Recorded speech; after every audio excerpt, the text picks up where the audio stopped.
नहमदुहु व नुसल्ली अला रसूलिहिल करीम अम्मा बाद फ़अऊज़ु बिल्लाहि मिनश शैतानिर रजीम बिस्मिल्लाहिर रहमानिर रहीम वलक़द यस्सरनल क़ुरान लिज़िक्रि फ़हल मिन मुद्दक्किर and surely we have made the Quran easy for admonition. Is there any who will receive admonition?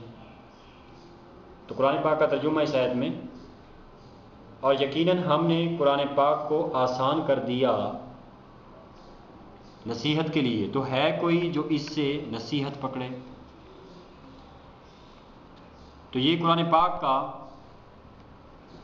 जो हुक्म यहाँ अल्लाह सुब्हानहू व तआला ने सुनाया वो उन तमाम लोगों के लिए और बिलखुसूस मुसलमानों के लिए कि जो कुरान मजीद को समझना चाहते हैं और इस पर अमल करना चाहते हैं कि कुरान मजीद तो बिल्कुल आसान है, इजी है, अगर वो इस पे कुछ वक्त ही लगाना चाहें और इसकी चाहे वो अरब कंट्री से रखते हैं या नॉन अरब, इसमें कोई तखसीस नहीं है, तो तमाम के लिए ये आसान है, सिर्फ बात तवज्जो की है।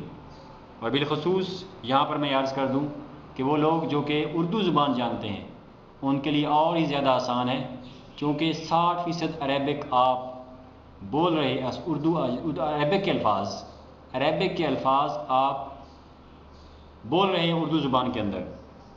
इस वजह से आपके लिए और ज़्यादा आसान हो जाता है कि आप जो है अरबी ज़ुबान सीख सकें और कुरान पाक को समझ सकें। तो कुरान पाक बहुत अजीम किताब है जिसके बारे में नबी करीम सल्लल्लाहु अलैहि वसल्लम ने फरमाया, खैरुकुम मन तअल्लमल कुरान व अल्लमहु, तुम में से बेहतरीन शख्स वो है जो कुरान पाक सीखे और सिखाए। और इसी तरह एक और जगह फरमाया, फ़ज़्लु कलामिल्लाहि अला साइरिल कलाम का फ़ज़्लिल्लाहि अला ख़ल्क़िही, कि अल्लाह ताला के इस कलाम कुरान मजीद को तमाम कलामों के ऊपर इस तरह से फजीलत हासिल है जिस तरह अल्लाह सुब्हानहू व तआला को अपनी मखलूक के ऊपर फजीलत हासिल है। तो इस तरह से ये कुरान पाक जिस तरह अजीम है, इसकी ज़ुबान अरबी भी उसी तरह अजीम है और उसी तरह ज़िंदा ज़ुबान है, क्योंकि ये दुनिया की कदीम तरीन ज़ुबान होने के बावजूद उसी तरह महफूज व मामून है और उसी तरह समझी और बोली और पढ़ी जाती है। और ये कुरान की ज़ुबान है, नबी करीम सल्लल्लाहु अलैहि वसल्लम की ज़ुबान है और अहले जन्नत की ज़ुबान है।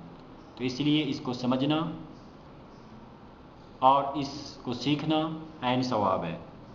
और इसी हवाले से अब हम इसका आगाज़ करते हैं और इसका पहला जो सबक है हमारी इस किताब तरीक़तुन जदीदा का दरसुल अव्वल, तो उसमें कुछ इस तरह से असबाक हैं। अगर आप मेरे साथ इस किताब में देखें तो आपको बमाए तस्वीर नज़र आएगा,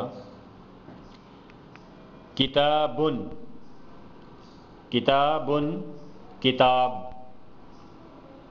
बुक, कलमुन, कलमुन कलम पेन, वरक़ुन, वरक़ुन वर्क पेज, कुर्सियुन, कुर्सियुन कुर्सी चेयर, मकतबुन, मकतबुन डेस्क, मक़अदुन, मक़अदुन बेंच। इसी तरह इसके सफ़र नंबर 4 पे अगर आप देखें, दरसुल अव्वल जारी है अभी, फर्स्ट लेसन, बाबुन, बाबुन दरवाज़ा डोर, जिदारुन, जिदारुन दीवार वॉल। अब यहाँ तक तो अल्फाज हो गए। अब आगे एक पूरा जुमला बताने के लिए जब हम इस्तेमाल करते हैं, जैसे हम इंग्लिश में कहते हैं दिस इज़ अ डोर, ये दरवाज़ा है, तो उसको अरबी में किस तरह कहेंगे? तो उसके लिए अरबी में दिस के लिए लफ्ज़ इस्तेमाल किया जाता है हाजा, हाजा ये दिस के लिए इस्तेमाल किया जाता है, ये हाजा, हाजा किताबुन ये किताब है, हाजा कलमुन ये कलम है, दिस इज़ अ पेन। अब यहाँ तक ये जुमला पूरा बोलने के लिए आपने सीखा। अब इससे अगला, जब हम किसी चीज़ के बारे में पूछना चाहते हैं तो उर्दू में हम इस्तेमाल करते हैं क्या, और इंग्लिश में हम इस्तेमाल करते हैं व्हाट। अरेबिक में اس کے استعمال کیا جاتا ہے ما کیا. تو ما جو ہے یہ سوال ہے, کوشچن ہے. ما ہاذا یہ کیا ہے, واٹ از دس. ما ہاذا یہ کیا ہے, واٹ از دس. اب ان دونوں کے جواب دیے جا رہے ہیں یہاں پر. ہاذا کرسیٌ دس از اے چیئر یہ کرسی ہے. ہاذا مکتبٌ ہاذا مکتبٌ یہ ڈیسک ہے, دس از اے ڈیسک. ہاذا کرسیٌ یہ کرسی ہے. ہاذا مکتبٌ یہ ڈیسک ہے. ہاذا مقعدٌ یہ بینچ ہے. ہاذا بابٌ یہ دروازہ ہے. ہاذا جدار یہ دیوار ہے. ہاذا قلم یہ پین ہے. ہاذا ورق یہ ورق ہے. ہاذا کتاب یہ کتاب ہے. یہ درس اول ہو گیا. اب آگے اس کی تمرین ہے, تمرین الدرس الاول, پہلے سبق کی مشق, exercise of the first lesson. یہاں پہ تصویریں دی ہوئی ہیں, اس کے آگے آپ نے بولنا ہے. آگے بلینک جگہ ہے. ہاذا آگے کرسی کی پکچر دی ہوئی ہے, آپ ڈیفینیٹ بولیں گے ہاذا کرسیٌ. ہاذا اس کے آگے پکچر دی ہوئی ہے, آپ وہی بولیں گے لفظ. ہاذا مکتبٌ ہاذا مقعدٌ. تو یہ بلینکس ہیں, آپ کو مزید کہ آپ نے کتنا سمجھا. ٹھیک اسی طرح ہاذا کا یہاں استعمال کرنا ہے آپ نے. بابٌ شروع میں بلینک ہے, بلینک اور آگے بابٌ.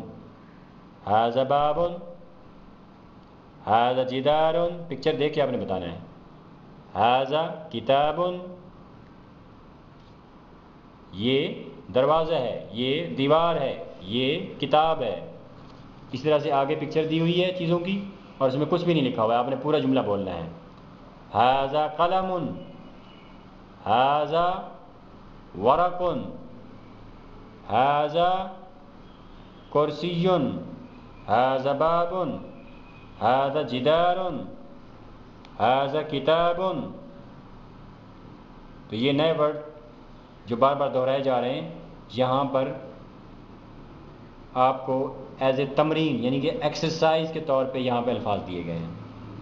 آگے وہی لفظ دوبارہ دکھائے جا رہے ہیں اوپر, مکتب مقعد باب جدار. یہ لفظ وہ ہیں جو آپ آلریڈی سیکھ چکے ہیں. اب اس کے لیے آپ ہاذا استعمال کریں گے, پورا جملہ بن جائے گا. ہاذا مکتب یہ ڈیسک ہے, اور کوشچن کرنے کے لیے آپ اس کے بارے میں پوچھ سکتے ہیں ما ہاذا واٹ از دس. اور یہ اس طرح سے آپ کا پہلا سبق مکمل ہوا.